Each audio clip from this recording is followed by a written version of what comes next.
السلام عليكم الاخوان ومرحبا بكم معنا في هذا الفيديو. كما كتشوفوا في الصورة ملعب طنجة الكبير، وكما كتسمعوا الاهازيج ديال العمل، وخاصة المهم القروات خدامين، التراكتات خدامين، قروة حتى هي كما كتشوفوا في الفيديو حتى هي كتحرك.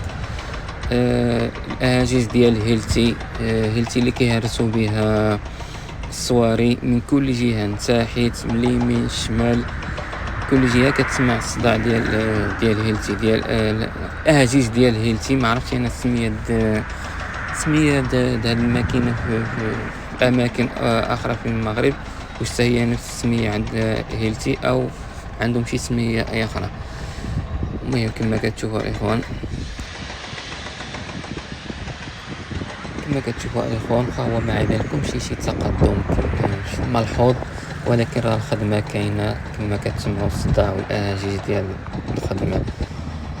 انا شحال من مره كنجي تنكامبو ما كيبان ليش شي تقدم ملحوظ، وكنضطر ما نصور شي فيديو، لحقاش الا صورت فيديو كاين اللي يقول لك كومونتير ما كاين حتى شي حاجه، ما كاين حتى شي قدوم، او كاين اللي كيقول لك هذا الفيديو قديم رغم ان هذا الفيديو راه جديد، يلاه صورته جديد. فقط انا بغيت نوضح لكم في هذا الفيديو شنو كاين. راه كنجي تنكامبو ما كيبان لي شي تقدم ملحوظ، كنضطر ما نصورش الفيديو.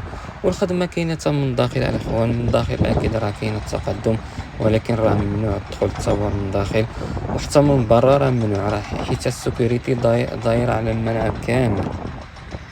سيكوريتي في اي باب كاينه سيكوريتي، حادي من برا والناس اللي خدامين داخل. المهم الاخوان، الا كان شي جديد غنصور لكم الفيديو، وما تنساوش يا اخوان تشترك في القناه وتفعيل الجرس باش الا كان شي جديد يوصلكم نتوما الاولاني.